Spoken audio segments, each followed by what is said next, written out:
لوگوں خبردار ہو جاؤ، تمہارے دروازوں پر موت دستک دے رہی ہے، اور موت پر زندگی کا خاتمہ نہیں ہو رہا، موت کے بعد ایک نئی دنیا شروع ہوگی۔ سب پیغمبروں کا میسج یہی ہے۔ اس لیے جب اللہ تعالیٰ نے یہ بتایا کہ میں نے پیغمبر کیوں بھیجے، تو آپ دیکھیے قرآن مجید نے سورہ بقرہ میں بیان کیا ہے کہ کان الناس امۃ واحدہ، لوگ ایک ہی نقطۂ نظر سے اس دنیا میں زندگی کی ابتدا کر رہے تھے۔ آدم علیہ السلام کے زمانے میں کوئی اختلاف نہیں تھا، اللہ نے جو ہدایت دی اس کی روشنی میں انسانیت کی ابتدا ہو گئی۔ فرمایا کہ اس کے بعد اختلافات پیدا ہونا شروع ہوئے، کچھ زمانہ گزرا تو اختلافات پیدا ہونے لگے۔ جب اختلافات پیدا ہونے لگے تو فبعث اللہ النبیین، اللہ نے اس کے بعد نبی بھیجنا شروع کیے۔ کیوں؟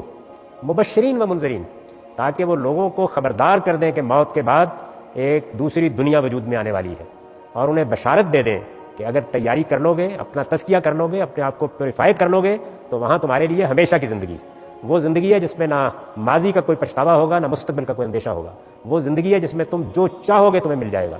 وہ زندگی ہے کہ جس کی نعمتوں کا تم یہاں تصور بھی نہیں کر سکتے۔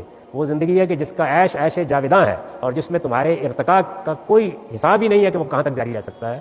تو وہ زندگی بعد میں آنے والی ہے، وہ اس کے لیے خبردار کرنے کے لیے آئے، اور ان کے ساتھ کتابیں نازل کی گئیں۔ کس لیے؟ تاکہ لوگوں کے اختلافات کا فیصلہ کریں۔ وَأَنزَلَ مَعَهُمُ الْكِتَابَ لِيَحْكُمَ بَيْنَ النَّاسِ فِيمَا اخْتَلَفُوا فِيهِ۔ تو اللہ تعالیٰ نے اپنے کتابیں نازل کرنے کا مقصد یہ بتایا کہ مذہب، دین اور ہدایت کے معاملے میں جو اختلاف ہے اس کو دور کر دیا جائے، لوگوں کے پاس ایک کرائٹیرین موجود ہو، وہ دیکھ سکے، ایک کسوٹی ہو، وہ پرکھ سکے۔ اور پیغمبر اس لیے آئے کہ لوگوں کو موت کے بعد کی زندگی کے بارے میں خبردار کر دیں۔ یہ دنیا کی زندگی یہ کیسے برتنی ہے، اس کو کیسے بہتر کرنا ہے، اس میں کیا نظام بنانا ہے، یہ عقل دے کے انسان کو بھیجا گیا ہے۔ ہماری بدقسمتی ہے کہ اس پچھلے 200 سال میں لوگوں نے مذہب کے پورے تصور کو الٹ دیا، اور لوگوں کو یہ کہا کہ مذہب تمہاری اس دنیا کو سنوارنے کے لیے آیا ہے۔ نہیں، مذہب آپ کی آخرت کے بارے میں آپ کو بتانے آیا ہے کہ وہ کیسے سنورے گی۔ دنیا کو سنوارنے کے لیے آپ کو عقل دی گئی ہے۔